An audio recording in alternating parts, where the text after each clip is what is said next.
125 million people continue to be exposed to asbestos in the workplace. So there's a big cost to humans using asbestos in dollars and lives. Research that goes into these decisions has to be directed by independent, unconflicted scientists. It's not something that just affects workers, it affects everyone. Saving one life is great, but saving many more is what I hope to accomplish. Making a profit off of people's pain and lives is wrong. We can't quit, not as long as there are hundreds of thousands of people still to be diagnosed. Ban the asbestos once and for all.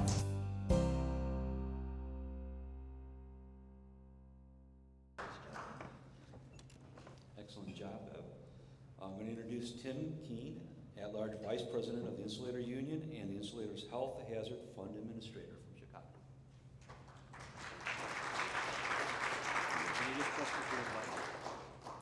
Thank you, John.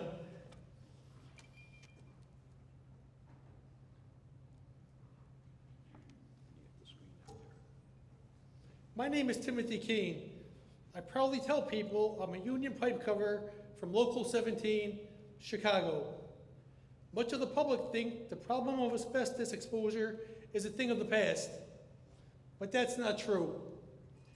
People are still getting exposed to damage and deteriorated asbestos as we speak. Asbestos is odorless and tasteless.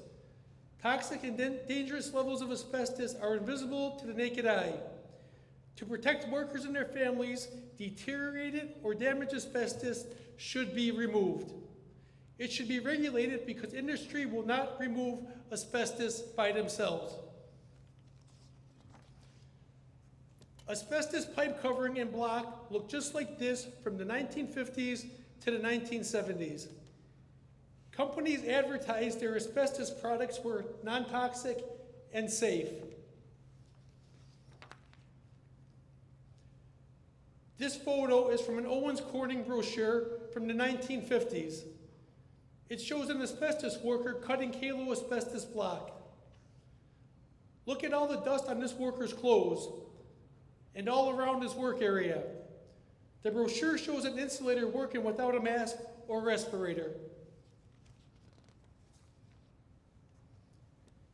The red arrow shows two asbestos workers applying asbestos block on large vessels at a U.S. oil refinery.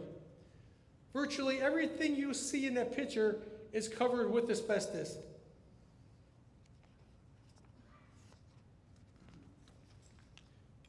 This photo is the front cover of a Pittsburgh Corning Unibestos brochure from 1971.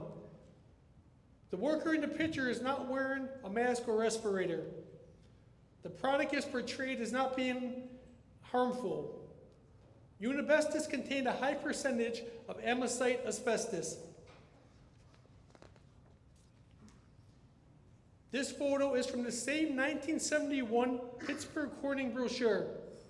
Two asbestos workers are applying asbestos pipe covering to a 15-inch pipe at a major powerhouse.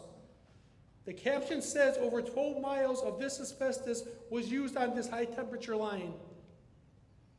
Vibrations of pipes and equipment and harsh weather over decades cause asbestos insulation to deteriorate. Tens of thousands of workers throughout the United States and Canada and throughout the world may be dangerously exposed from this damaged asbestos. This photograph is from Insulation Outlook, a trade publication of the insulation industry. The photo is taken from a typical refinery. The green arrow shows a valve body with a blue band. The blue band indicates that the insulation underneath is non-asbestos.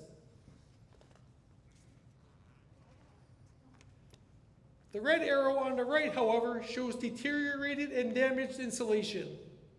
The pipe covering shown is silver banded. Silver banding indicates, most likely, the pipe covering is asbestos. Working in close proximity to damaged asbestos insulation like this, next to you, above you, or below you, is likely a source of significant asbestos exposure. Let me tell you something. I started as an insulator in the mid-1990s. I've seen damaged asbestos just like this at many oil refineries and powerhouses where I've worked. Pictures like this are the real deal. This is what we're up against. This is a graph that Dr. Hart prepared from the results of the Local 17 Chicago Early Detection Lung Cancer Screening Program. Each column represents a decade of when workers started in the trade.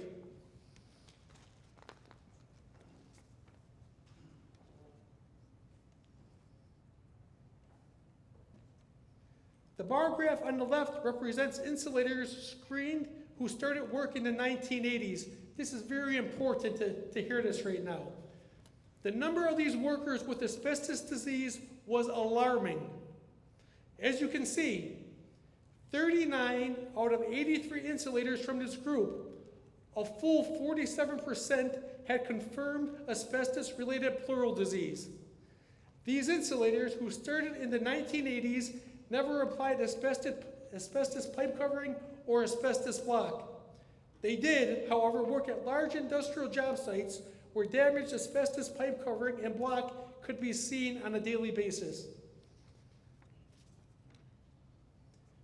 This is a 1992 internal document of Commonwealth Edison, the Chicago utility that owned numerous powerhouses and nuclear facilities. This report confirms the presence of asbestos in the dirt of a boiler room floor. These floor sweeping samples contain a toxic combination of amosite, crucidolite, and chrysotile asbestos. Thousands of workers may have walked on this contaminated boiler room floor or others like it on a regular basis. The photograph to the left shows an amosite fiber from my friend Fred Ribel's lungs after autopsy. Fred started work as an insulator in Chicago in 1985. His father was not an insulator. Fred had elevated levels of asbestos in his lungs even though he never applied asbestos. He was diagnosed with mesothelioma following the Local 17 screening in December of 2014. Fred died about 19 months later in July 2016. He was 56 years old. Like many of us, Fred worked in close proximity to damaged asbestos insulation that had not been properly maintained. The quote highlighted in yellow is from a 1990 mortality report from the Amento Oil Company. It verified an increase in mesothelioma deaths of Amoco's own workers from their Whiting refinery. Most every generation of Chicago insulators have spent a considerable part of their career at the Whiting refinery or industrial facilities just like it. I am sure that insulators and members of other construction trades throughout the United States and Canada have worked in similar industrial facilities.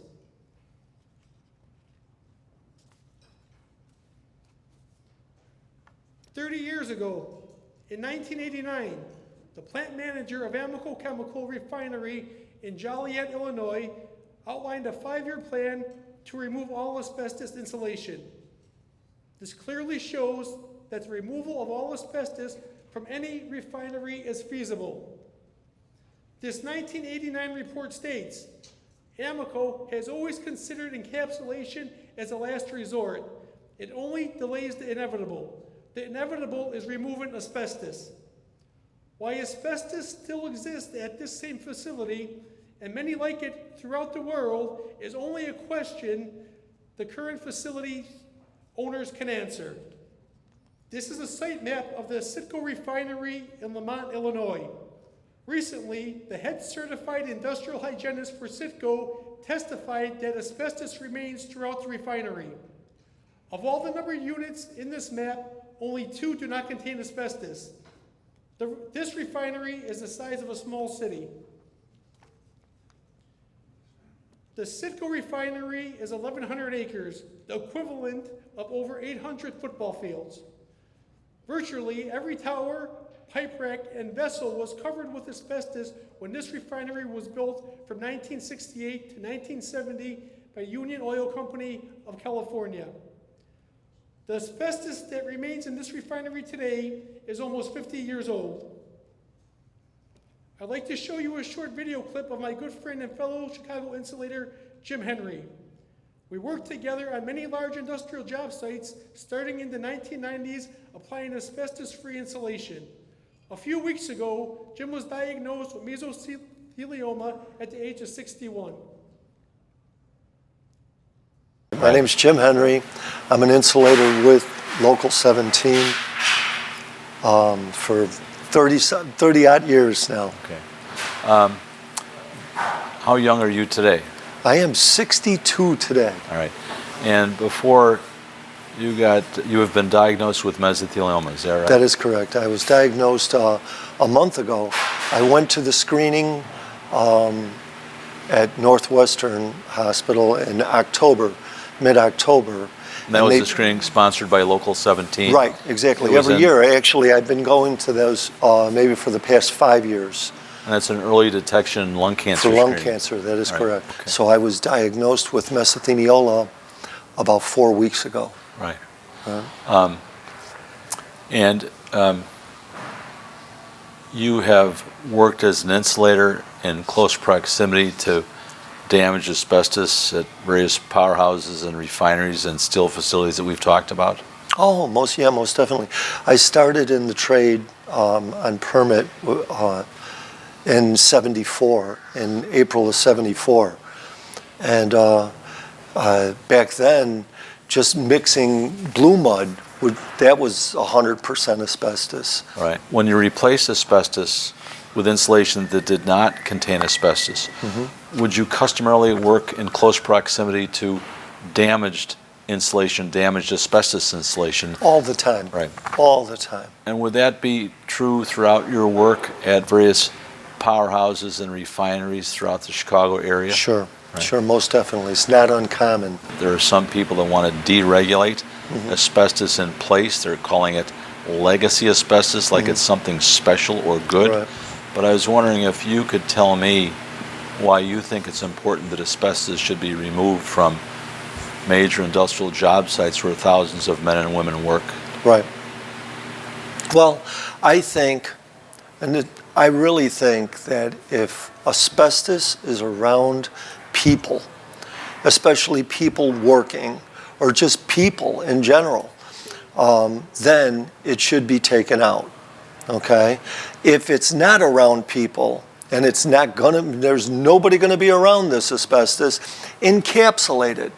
And then, okay, fine, encapsulate it, you know? But I don't know what you'd have to do to really figure out if, in fact, there's not going to be anybody in the future around this asbestos. Because if you think about it, it's not just the initial person that comes in contact with the asbestos. He's taking it home to his family. You know what I mean? The potential of other people being exposed and being diagnosed with things just like I have, right. Okay, is way up there. And not only that, they could be a lot younger. You know what I mean? We're talking about people that are in their early 30s, late 20s, you know what I mean? With new families and stuff like that. You know, you take a look at those demographics, it's to say that it needs to be taken out. Prevention is worth a pound to cure, and if that is true, then this is worth whatever it takes to get it out. Right. I agree with Jim Henry. It's time for industry in the Chicago area and throughout the world to step up to the plate and have the courage to be leaders and remove asbestos from their facilities so that workers, union and non-union, can be safe when they walk on a job site.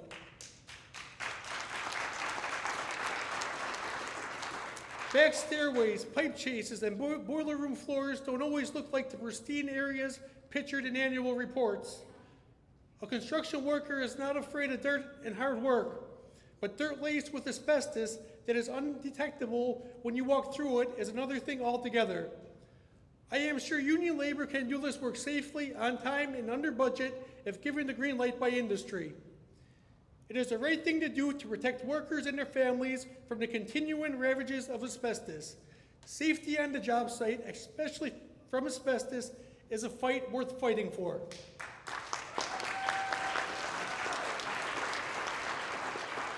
I would be remiss if I did not mention all the good work that Linda Reinstein and her team have done. I would ask that you all support H.R. 5114, the Ellen Reinstein Ban Asbestos Now Act of 2019.